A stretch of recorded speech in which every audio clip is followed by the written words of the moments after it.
Live on digital media from the vast and spacious VPod TV studios in beautiful Oak Brook, Illinois, home to Chicagoland's second most famous mall. Sorry, Old Orchard, suck on third place.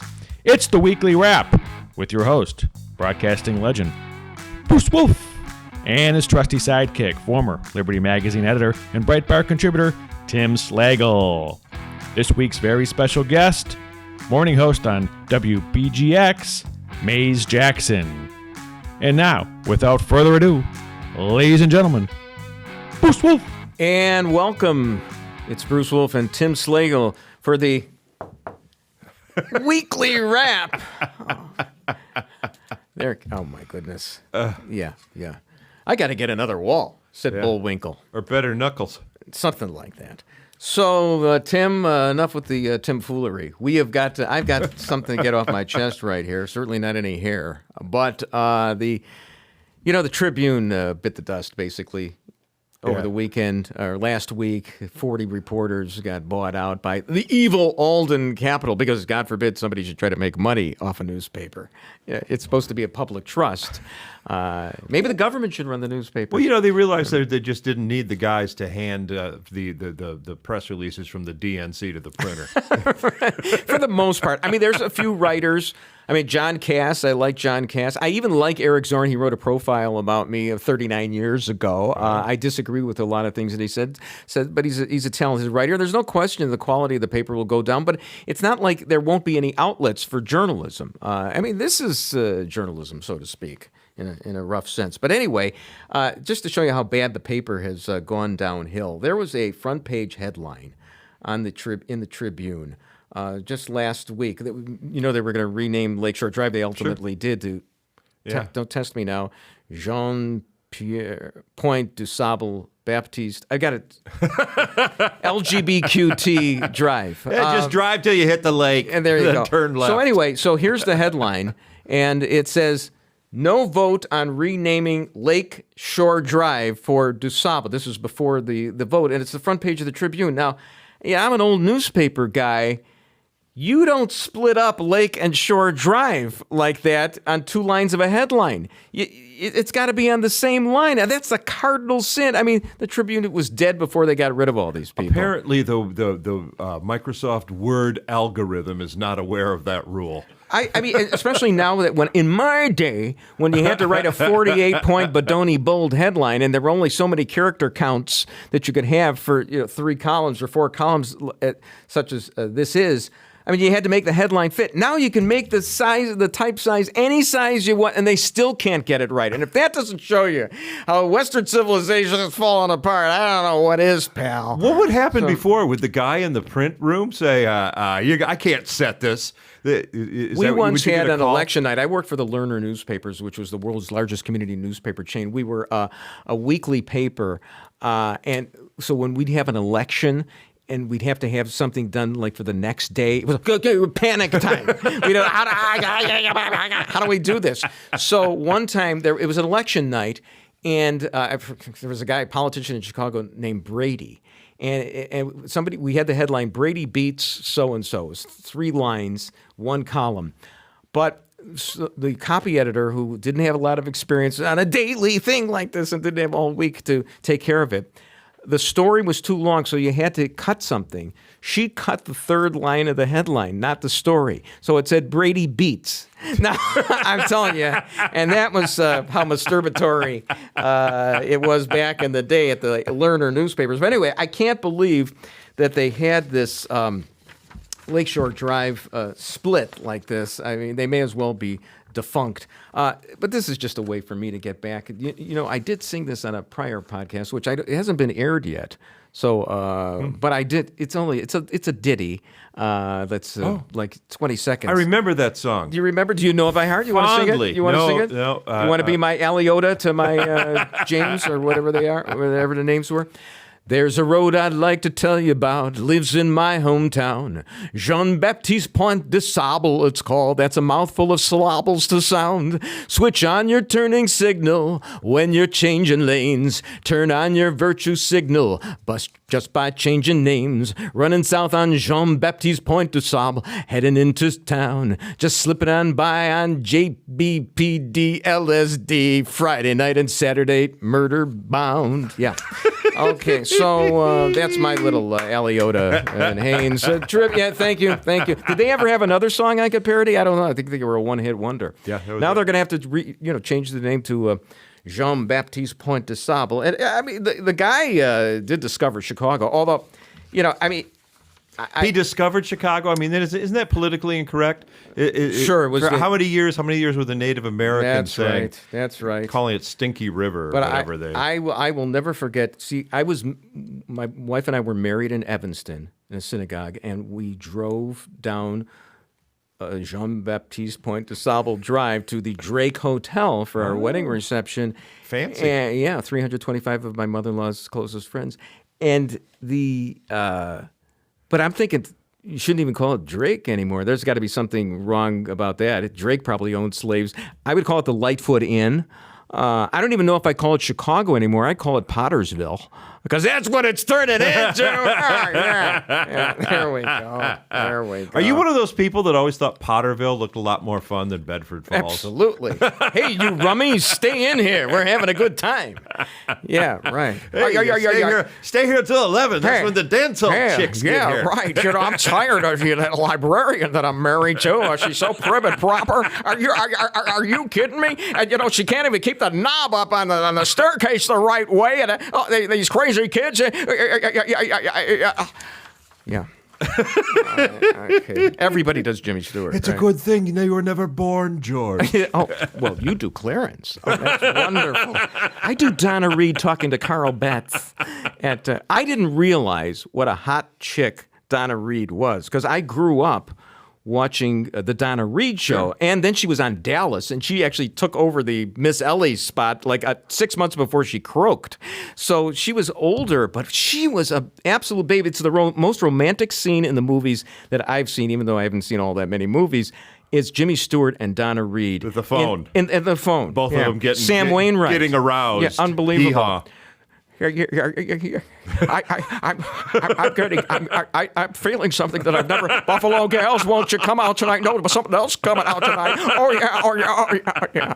I think your dad probably knew that Donna Reed was hot. I mean, that's what it is. Yeah. I think the difference is that she was an old lady when you were right. coming into your. I mean, she was actually only middle aged, really, when she was on the Donna Reed show. Right, but once your age went past right. her age, and she started looking like a young chick. I think, I got it. What it was. So I have another little hunk I'm mad about. I'm envious of anybody who makes more money than me in media. Or whatever. So there's this guy, Danny Parkins, who is on The Score, 670 The Score, which originally was going to be built around me. I was going to be one of the principal people, but I turned it down. For this. Exactly. I don't know. I wanted to work with Stephen Gary forever. I don't know. So anyway, that was a great career too. So Danny Parkins, I tuned in to The Score the other day because I hadn't studied the Cubs in recent. Yeah, I want to know what's going on. I think they're like in first place or something. I tuned it in. They're not talking about the Cubs. They're doing a radiothon to help eliminate a food desert on the west side of Chicago, or something like that, and they're getting pledges, and this is all like this white liberal guilt thing that he's doing, and they raised like $700,000. I mean, I couldn't put two nickels together, so that's pretty good that he did that, but. You don't have to raise money for that. Just all you have to do is give a Chinese family a green card. Exactly. There you go. Here's the thing. But the funny thing is I was reading this story about food deserts, these so-called food deserts. Yeah.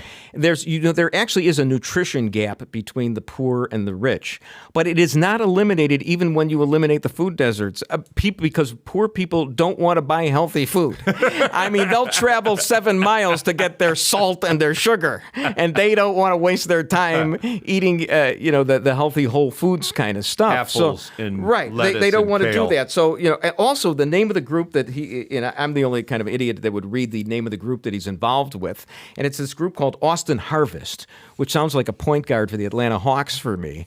But anyway. Sounds to me more like an exotic dancer. Well, there you go. That was Autumn Harvest. Autumn Harvest. I remember her, the Admiral, right? Yeah. I just saw the billboards. I was never actually there. So their mission statement basically blames the police for everything that's happened over the last few decades or millennia. And I was just wondering, okay, fine, blame the police. But they never blame the teachers. The teachers are represented by a union too. You got bad teachers. You got the teachers who were they essential workers or were they inessential workers? I know they weren't open for business for black students for a long time now, but you never hear any blame for the teachers. Well, no, and because the teachers are the Democratic Party is a wholly owned and operated subsidiary of the teachers unions. So I love the selective ire, and I hate some punk little kid. Well, I think that's what this whole holding a defund the telethon or radiothon. I think that's what the whole defund the police thing is. It's just like, well, the teachers union pays up. We get a little taste from the teachers union. How come we don't get anything from the police union? That's what it is. That's the reason. Yeah. So that's absolutely the reason. No, they're awfully selective. And then I also noticed that he was giving away some box seats. That David Hochberg, the mortgage guy who's on the radio all the time, and I was giving away. And I was thinking, well, David, I remember you being a sponsor for me on a right-wing station too. I think David just likes to be around media people. And he's ecumenical. It doesn't matter. Well, speaking of being an ecumenical, we are going to invite to our show in the next two segments worth, the one and only Mays Jackson. Who? Well, I'll tell you, he is a black radio broadcaster. He actually got thrown off the radio. Oh, man. WVON, and now has his own thing going. And I believe he actually believes in segregation. That'll be interesting. So he's kind of like a Malcolm X, Ibram X. Kendi kind of guy. A lot of X's in there, but he's a good guy, and it'll be fun to talk to Mays Jackson coming up. Should I? I don't. I'm not going to do Save this. it. Right? Yeah, save it. Save it for the intro. So many knuckles left.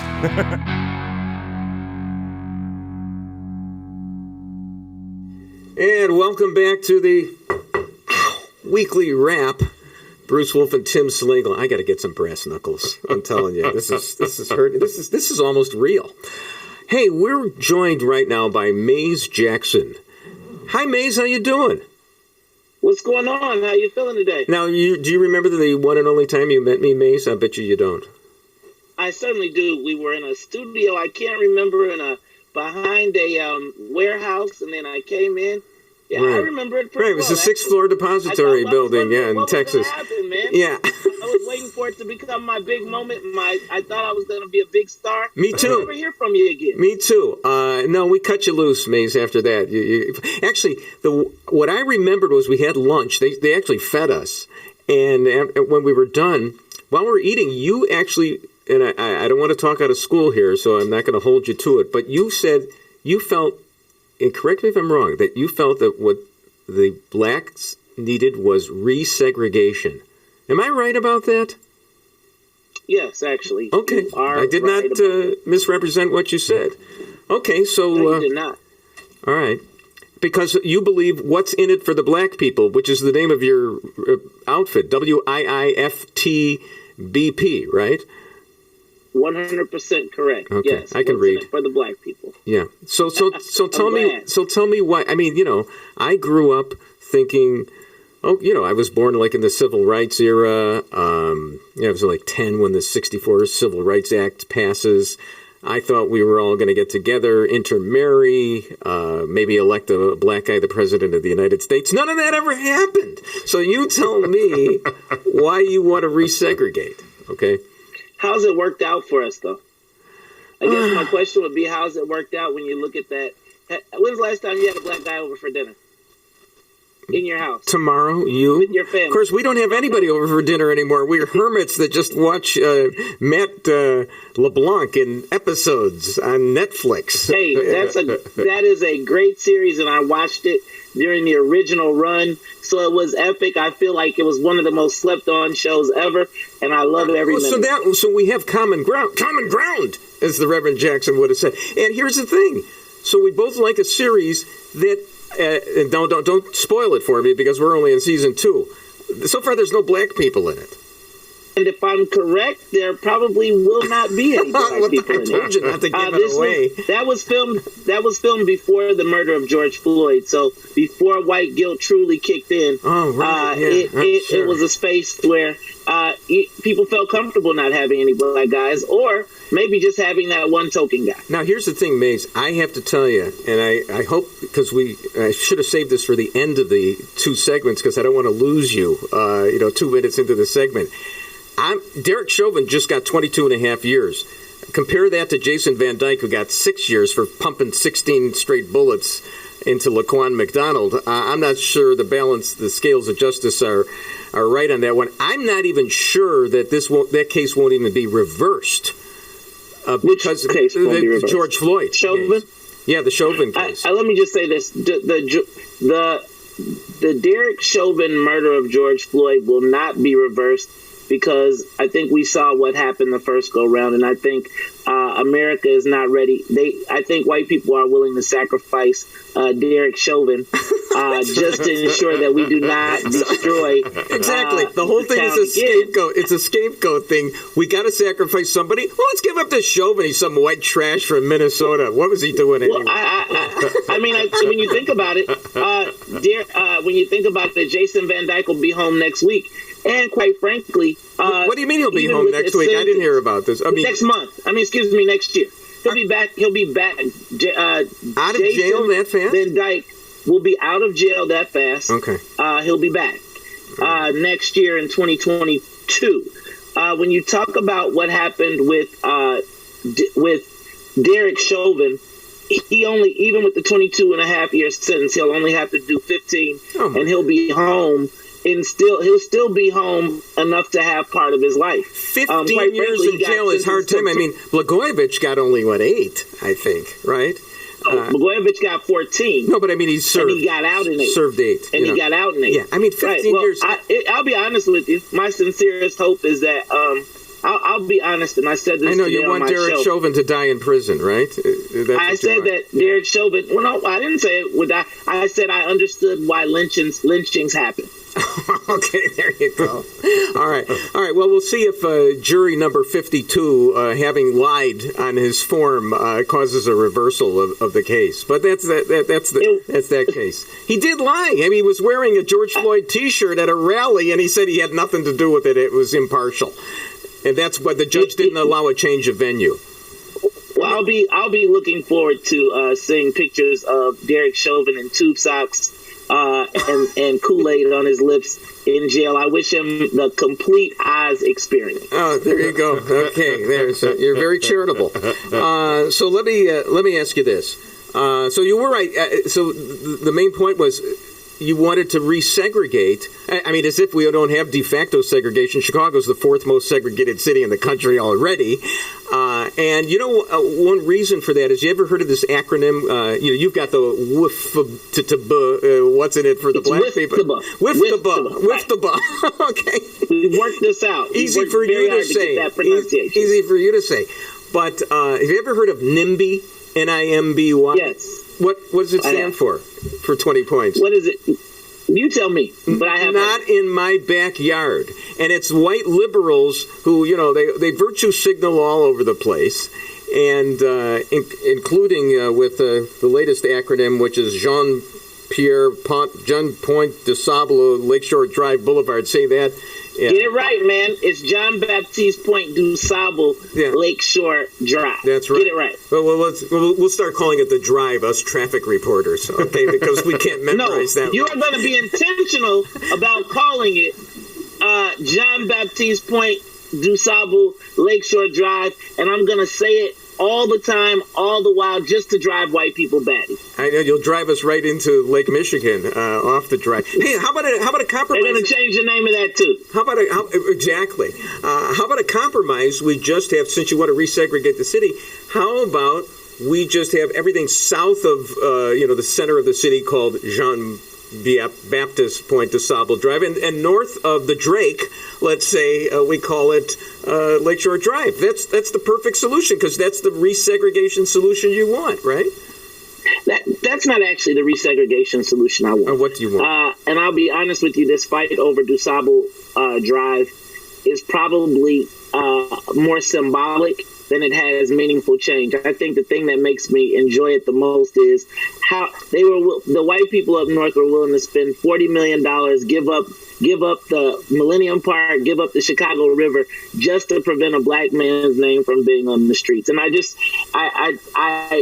want to prevent that much about it. They don't want to prevent DuSable. They just don't want it on their street. They have an attachment to the name Lakeshore Drive. That means something to people. It's called Lakeshore Drive. Now, you say it's part of our families before you ripped us from the shores of Africa and brought us here.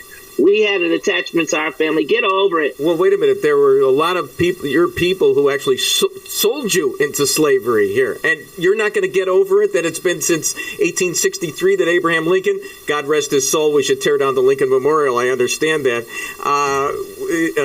emancipated the slaves. I mean, you're telling me to get over it? Why don't I tell you to get over it? You do every day. We get told to get over it every single day. Every time we walk through the streets, every time I see a Robert E. Lee Memorial, we are told to get over it every day. So, I cry no tears. I did want to get to this. Why did you leave WVON, which stands for, I know that stands for Voice of the Negro, right? And Melody Spam Cooper. You get one more of those. It's actually Voice of the Nation. I'll let you get past on that one. Don't do it again. Wait, didn't it Voice sound... to the Nation. Wait. It started out that way. Oh, they now, changed if you're trying to use it as a pass, they changed it. In other words... That's why we're on video. Right. No, we should edit that out. I'm not allowed to say that word, even though that's what I thought it stood for that. Yeah.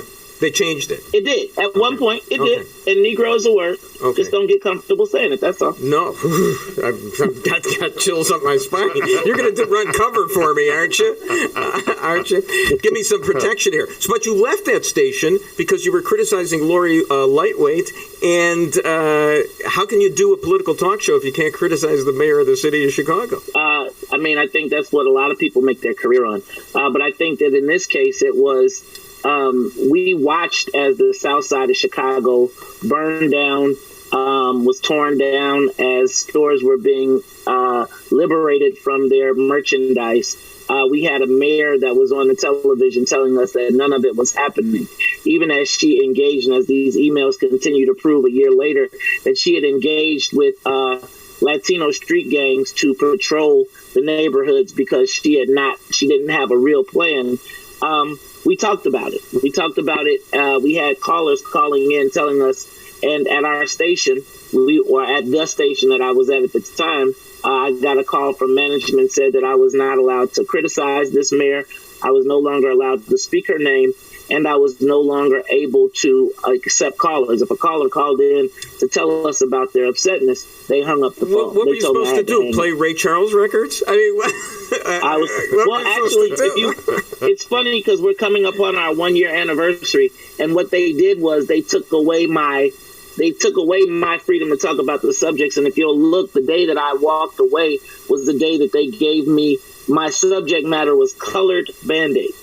Band-Aids that matched the skin tone. Okay. And it was at that moment they literally did want me to be Ray Charles. Well, and I take my position seriously. Oh, all right. Well, we do want you to be able to talk about Mayor Lightfoot, and we're going to give you 12 full minutes to do it when we come back after these words from our non-sponsors.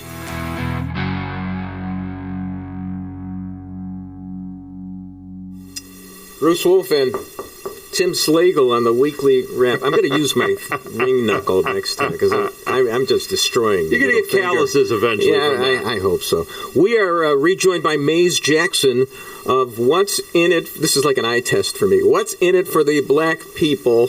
WIIFTBP, which is pronounced Wiftaba.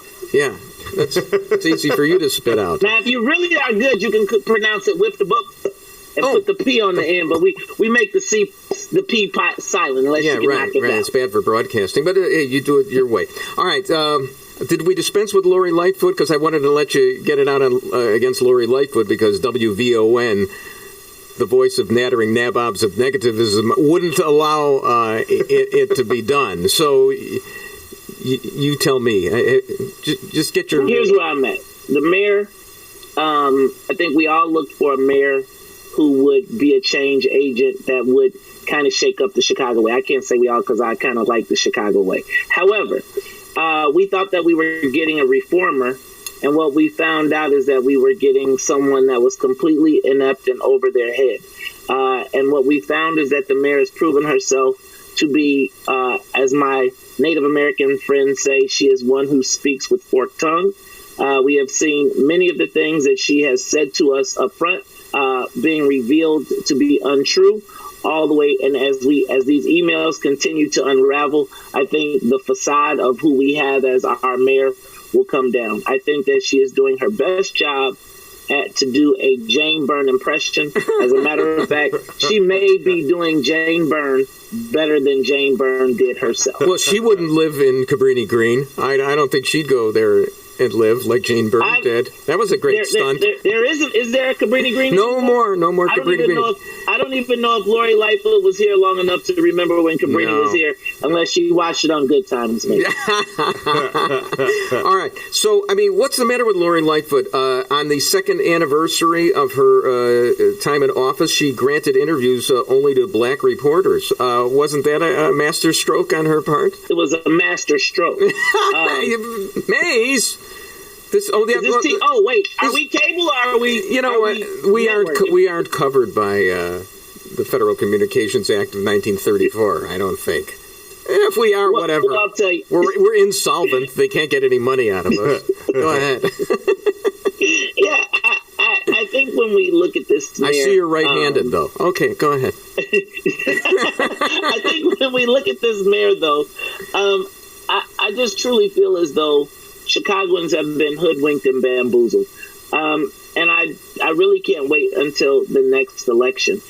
I feel as though did I lose? I think I lost the question, though, in the mix. That's all right. You know that because I was moving on to another thing. The proctor told us to go to the next question, and that is the relations between Asians and black people. Now, I know that I think you're an expert on this. I note that Bill de Blasio, who's leaving New York, wanted to ensure that we had equality of outcomes so that their special high schools in New York, which were weighted heavily towards Asian participation, even though like Asians represent only a handful of the population of New York, but their percentages in these academically advanced high schools are way over their numbers. They punch over their weight. He wanted to level the playing field by making sure that, basically by ending, the academic requirements.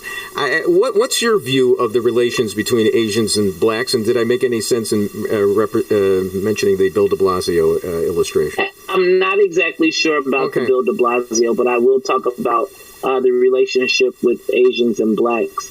I think that I say that before we stop Asian hate, I have to be able to use the bathroom at my local Dunkin' Donuts after 7 o'clock.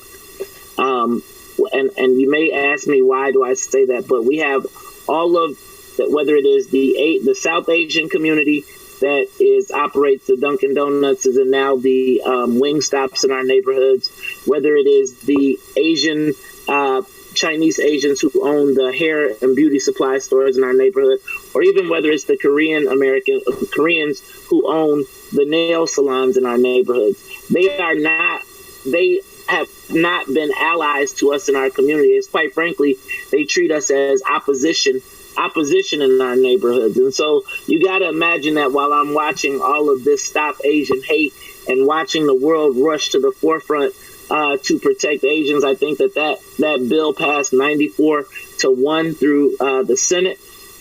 we still see that Asians in our community disdain us even as they take money from our communities. So in other words, I would say... I hate to... I love to interrupt. What am I? I'm lying. So is it safe to call it the Chinese virus in your neighborhood? Or do we not call it... So let me say this, right? I don't want to get anybody in trouble, but I started calling it I was calling it the China virus before there was Trump, and I think I called it the Wuhan. I thought it was pretty cool when the former president called it the Wuhan flu. Now I'm not politically correct, but I do think that there's a little wrinkle of we know they're not friends in our community. You like Trump for his xenophobia, don't you? No, I'll probably won't get a lot of black folks to say this, but what we know is that Trump, to me, was the open face of racism. But I think what we've seen with the Democrats is that they treat us very similar to Trump. They just don't talk about it. And quite frankly, Trump, I think he may have tried to use black people as a wedge issue. But I think right now, it is very apparent that the Democrats just use the black folks again. And so while I'm not a fan of President Trump, what I was a fan of him showing the hypocrisy of the Democratic Party. Right. He's not a virtue signaler like a lot of the liberal Democrats are. As far as the Asians not letting you in the bathrooms after 7 o'clock, I mean, is there any rational basis for that? Are they afraid they're going to get robbed at that point? No, what it is that they have a certain clientele that they like in the mornings, and then at the 24-hour Dunkin' Donuts, after 7 o'clock, when the second crowd comes in, then everything doesn't work, and we have to order through the window. You can't actually come into the Dunkin' Donuts. Wait a minute, they're not allowing black people into the Dunkin' Donuts because they want the Asians in there at that time? In a black neighborhood, yes. They don't want blacks in a Dunkin' Donuts after 7 inside of it. They don't want it. Yes. And how do they? What do they have? A bouncer? I mean, what do they do? They lock the doors. Okay. And they have a spinner, and it's a bulletproof spinner that you go to order your food. And when you say, "I want to go to the bathroom," they say it's broken. But do they allow Asians in there? There are no Asians. Yeah. Yeah, they live. Well, there are in the morning. In the mornings. In the mornings. I'm trying to understand this phenomenon, and I'm pardon my ignorance of it because I live way out in the suburbs and I try to ignore all this stuff. Don't bother me. But here's the thing. White flight in full effect. Oh, we fled in 1958. I was born on Roosevelt and Harding, buddy. We fled in 1958. Yeah, Roosevelt and Harding. Yeah, okay. You weren't fleeing the black people at that point. You might have been fleeing the Jewish people at that point. I'm a Jew. I didn't flee myself. I mean, we're not... Ashkenazi? What else? Okay. So, mazel tov. Thank you. So here's the thing. I'm just trying to understand this. Do they allow anybody in after 7 o'clock? At the Dunkin' Donuts? If you know them, if you talk to them. So you got to know them. All right, you got to know them. You got to know them. Is there a rational basis for not allowing black people in after 7 o'clock? They feel like they're going to get robbed. Is that rational or irrational, or is that even the reason? I think it's irrational. And why open up a store in our neighborhood if you're not going to treat us as patrons? And so I feel like what I have seen when I go to the beauty shop, when I go to the salons, when you go to any of those places, the people that are most disrespectful to black people, quite frankly, are Asians because they have their businesses. Let me see your nails. I want to see your nails. Amazing. Those are lovely. No, they're doing a great job for you. So I go to black-only shops. Oh, there you go. Now, here's the thing. You know that black bankers discriminate against blacks for mortgages more than white bankers do. You do know that, right? I don't know that. That's absolutely true. Where are there black bankers? Where are there black bankers? I don't even know if there is a black bank. There's one at Roosevelt and Harding right now, I believe. Yeah. That's not a black bank. Okay. All right. There are black bankers. There are. And it is done. It is done. White guilt won't allow the whites to discriminate against blacks the way blacks discriminate against blacks. You know that. You know that a white police officer is afraid of doing... White people just avoid black people. Of course they do. Go to live in the super suburbs. Well, they avoid the inner city. They don't. They would love to have code. Sidney Poitier come to Code. dinner. Yes. That's code. What do you mean? It's not code. When you say inner city, don't you really mean the black people? Not all the black people. No, I'm talking about Lawndale, Austin. There's specific areas that you would try to avoid, wouldn't you? Not. Well, those same areas that you try to avoid seem to be the same places that we have all of these influxes of white kids coming from the suburbs. What is that about? Why do they always stay on 290? Because they seem to be customers. White kids are coming. What are they coming to Lawndale? White kids come to so they can get their heroin and fentanyl. Oh, right. And take it back to the suburbs. Right. So now you told me. Hey, Mace, we got to talk again. And wait, it's with the book, right? Is that what it is? With the book. Let's not. And the C is the P is silent unless you can really. Let's not make it 5 years this time. Let's make it 3.5 maximum. Thanks, Mace Jackson, for joining us. Peace.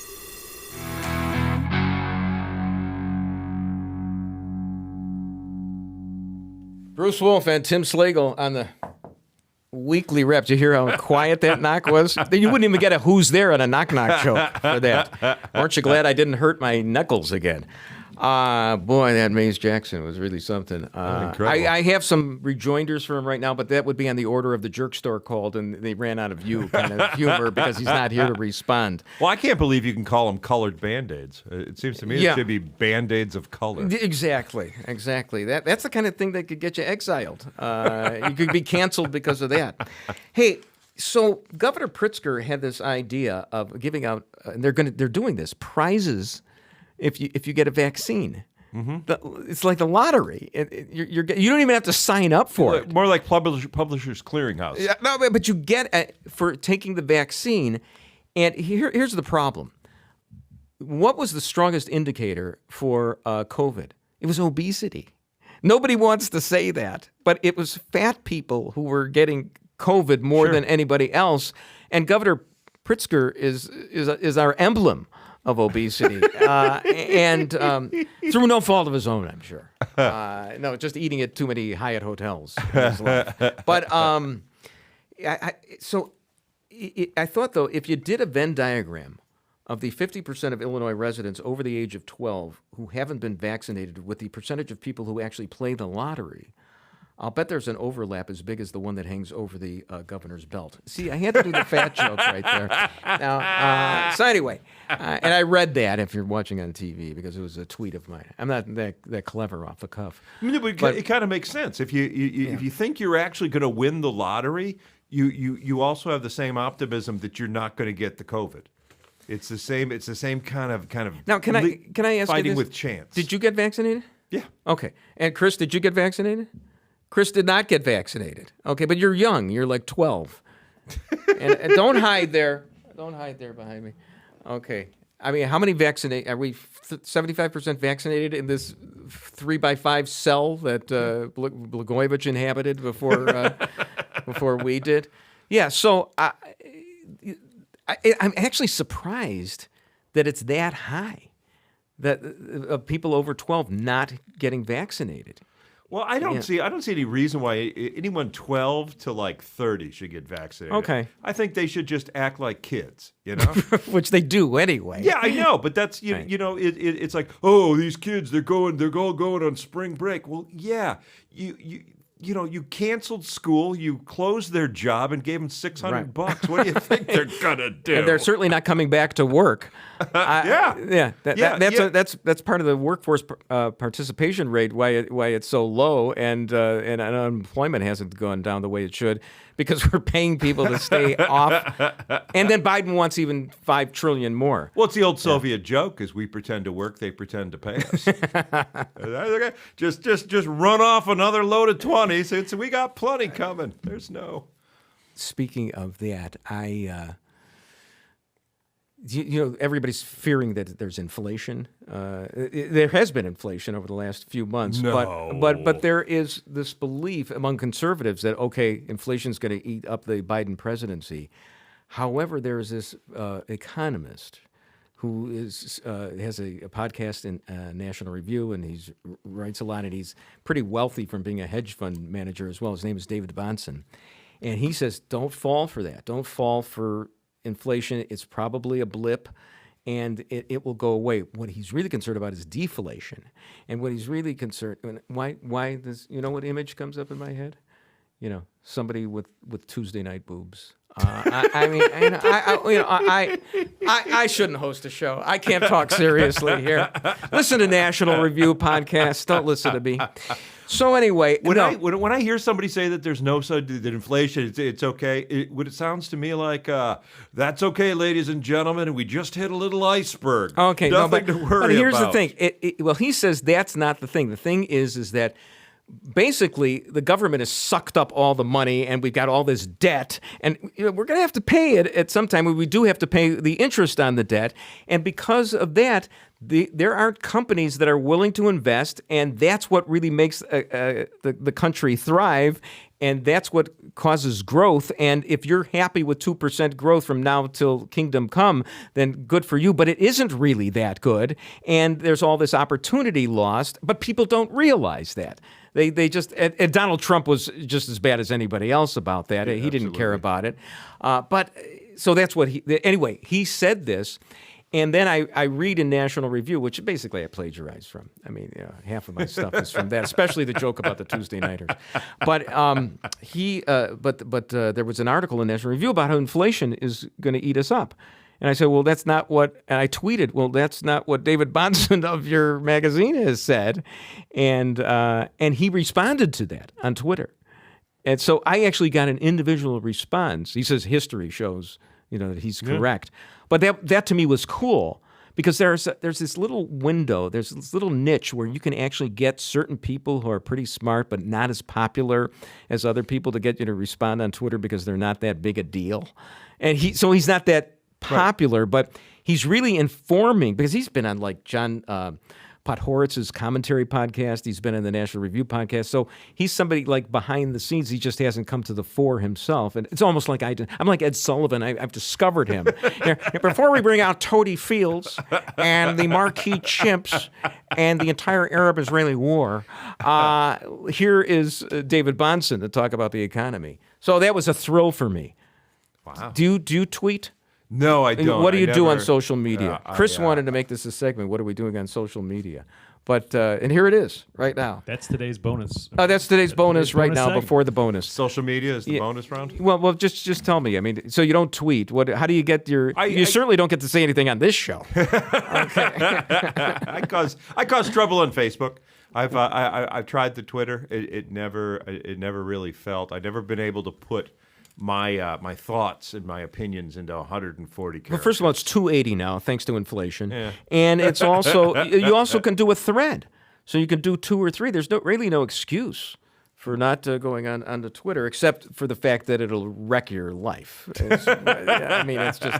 Facebook has wrecked enough of it. I am just a rat in Zuckerberg's cage. I spend hours a day just banging on the keyboard, hoping to make that little red food pellet show up in the upper right-hand corner. It's funny because I don't do anything. I used to have like 5,000 friends on Facebook, and then I think I accidentally erased the whole thing and had to start all over again. And I don't care that much about it, but. Well, if I want to publicize the show, don't we have to like put the links out and everywhere? Well, aren't you going to do that? When did you? Can you hear me? When did you delete everyone? Because you had to delete people to add me years ago. You had because you were at the max limit. Right. I mean, I don't know what happened. I started a page. Did Trump make Zuckerberg like get rid of everybody with the current page? It was just I don't know what happened, but I started all over again. It's like I've got 9 people. Wow. Now, if we would have. But I had 5,000. If we would have known that, if we would have known that you don't have the 5,000. No, you wouldn't have hired me. Yeah. The thing is that most of those people think of me. Oh, he's the funny sportscaster. There's the group that knows me from that. It's like Jekyll and Hyde. People who know me from that, and then they say, well, what happened to you over the last 10 or 12 years? Well, I did this right-wing, rabble-rousing radio and everything. Oh, really? Oh, goodbye. Yeah. You're not one of those Trump guys, are you? Yeah. Actually, I'm looking at my 50th high school reunion is coming up. Oh, my what? goodness. How'd that happen? So And do you remember how you looked at people that were 50, that were like in the 50th reunion when you were? Yeah, I remember when my dad had his 50th. 71? I mean, they're dead. Those people are dead. And that would have been like the 1921. That would have been like the 1921 high school reunion. It's, the thing is that as I rapidly age, everything seems like it happened in a blur. I mean, the 40th reunion seems like it was last hour. This segment feels like it's pretty long, but well, we're going to have a reunion after. Yeah, remember when we talked to Mace Jackson? Oh, it wasn't that good. So, but there was this woman that I had remembered from the 10th reunion, and I had liked her, and it was nice talking to her. And so this was like 30 years later at the 40th reunion, and she found out.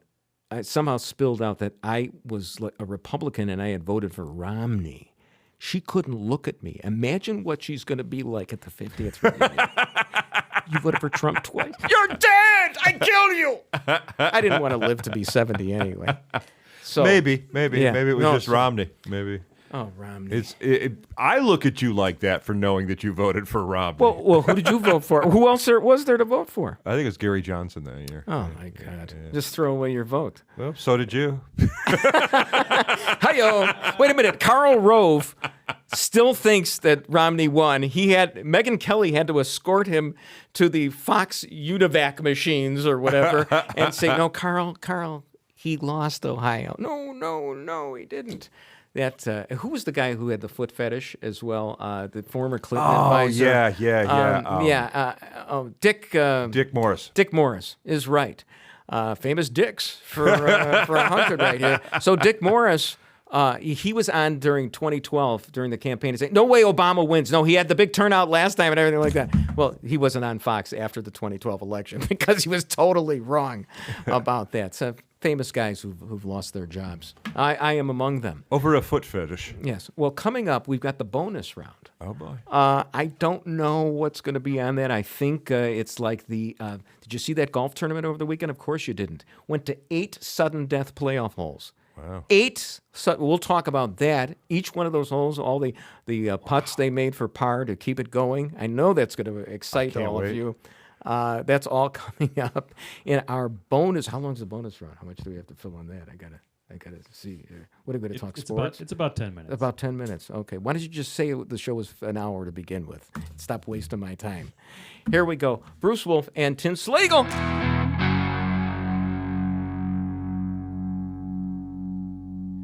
Bruce Wolf and Tim Slagle in the That's okay, yeah. studio here. It's a bonus round. You don't have to hit it. A bonus round for the weekly wrap. And today's bonus round has been created by Chris. Tell us about it, Chris. Well, thank you, Bruce. So what we did, we'll call this Bruce's World and Tim's Town. Sure.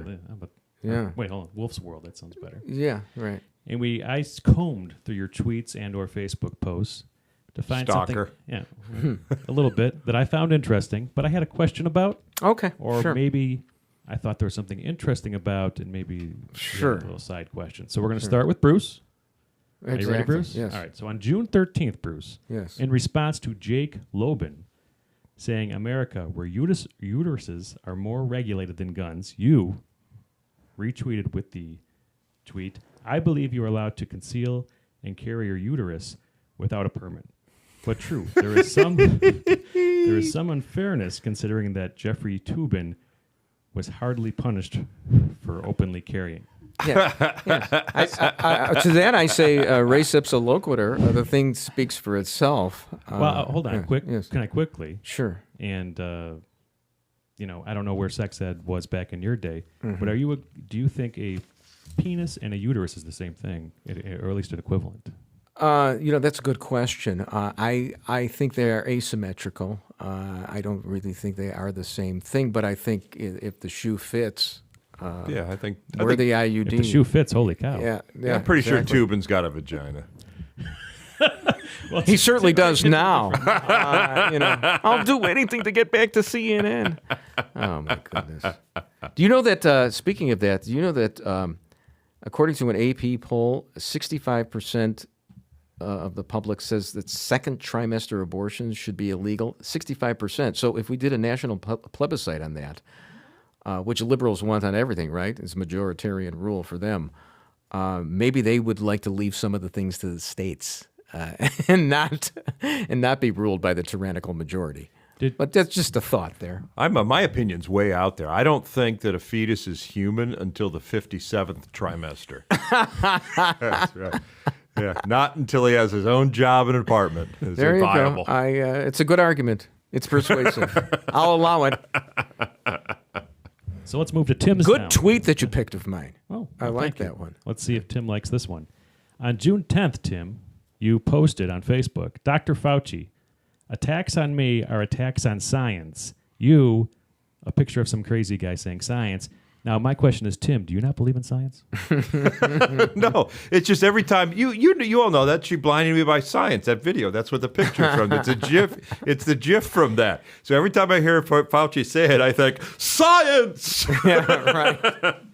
No. I mean, talk about a guy who could be impeached on the witness stand for prior inconsistent statements. I mean, he's all over the place. He basically just admitted that he lied for the good of the country, which is not what a scientist is supposed to do. Yeah. He's supposed to tell you the truth.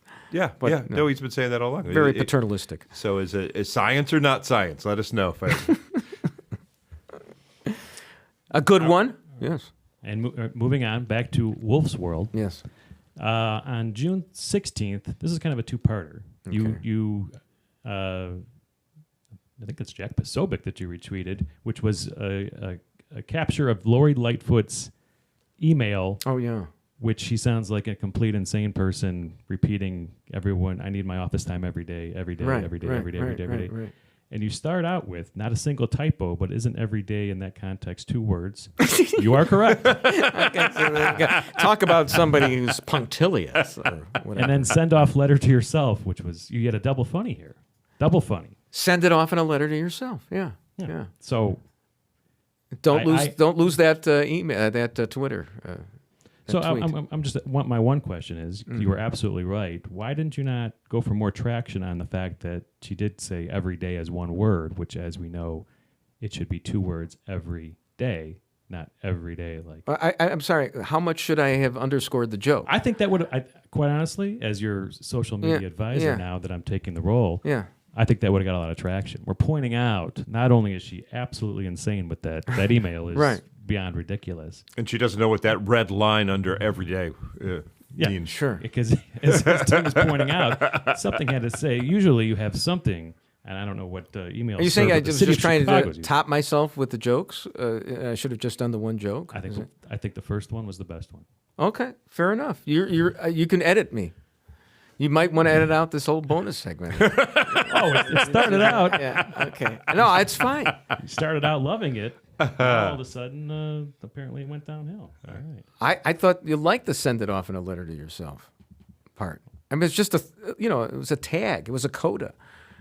It's not that big a deal. I'm finished with this show. All right. I really am. Then we're going back to Tim's town. Yeah. And going back to December 14th of 2020, what happens around that time?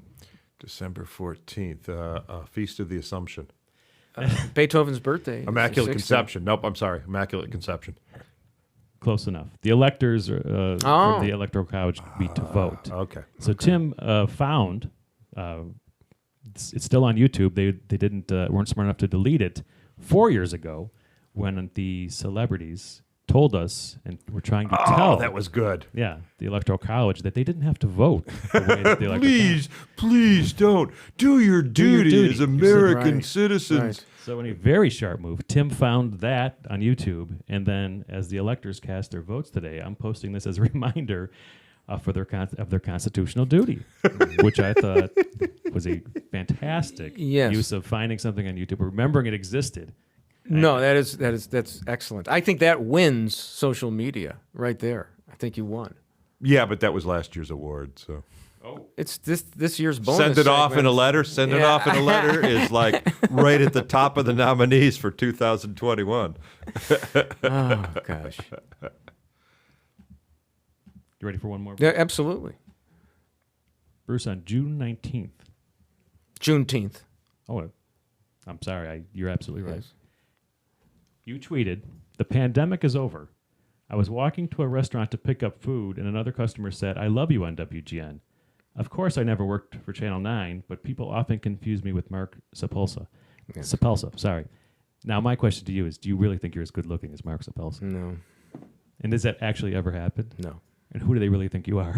Son of Svengoolie. I don't know why they think I'm son of Svengoolie. That's ridiculous. That's crazy. That's absolutely crazy. I got a mask story. I just flew to Minneapolis last week, and I said I'm going to see how far I can get into the airport without a mask.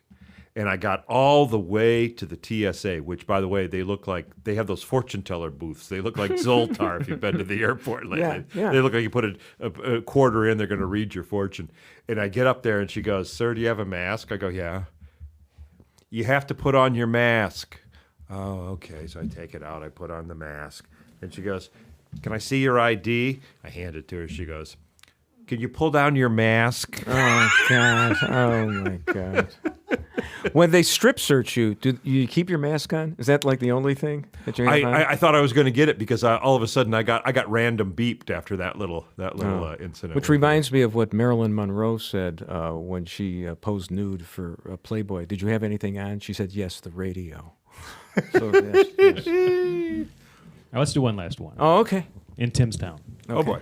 On April 7th, Tim, you posted, "Seeing the Secretary of Transportation riding a bicycle to work is like having the Department of Energy lit by candlelight." Yeah. Yes. My question to you, Tim, are you homophobic? Well, I did wonder why he bothers to put a seat on that bicycle. Oh, my God. See, I'm going to disavow myself from this. I mean, I think I was on solid ground forgetting what WVON stands for with Mace Jackson. I'm pretty solid on that one, I think. I think if you go to Wikipedia, you are correct. The original but you're not even supposed to state history. But Tim, no. I can't even associate myself with that. Yes. I was Funny as merely it was. poking fun. Very, very You're good. poking, all right. Yeah. Oh, yeah. How come Tim has more? Well, you're It's 3 to going. 3. You're going back to December. Do you want me to pull up one more? Do you need to have one more? I think than- Bruce needs than one Tim? more. I just All right, need one. I think I need to feel good about myself. I think I have. I think I have one more. Hold on. Okay. Hold on. I'm gonna need a second. You guys have to vamp for 1 second. Are we going to edit out that VON thing, or can I make fun of Bruce some more in that? We're not going to edit that. We're not going to edit that out, right? I mean, it was perfectly not. innocent. I hope Yeah. not. Seriously, if you go to Wikipedia about WVN, it tells you the whole Yeah. history. Right. Okay. No, that's true. Speaking out of turn. All right, so one more for Bruce, Okay. and we'll wrap it with this. On June 26th, very recently, you posted a picture of General Milley, and you said, "I didn't even know there's a top general in the United States. It's not like we're fighting a war on anything." Well, this is in response to, of course, Tucker Carlson took General Milley, the head of the Right. Joint Chiefs of Staff, to task for supporting critical race theory being taught to the members of the military. I actually have nothing against that being taught to the fledgling pledges or whatever.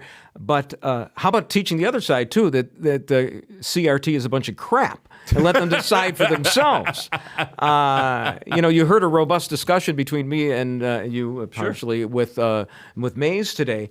You don't get discussion with that. That's just dogma being fed to members of the military, and they're not supposed to be fed that. So I think Tucker, even though, granted, Tucker is a trust fund baby who never served anywhere. I get that. Nice ad hominem argument against Tucker.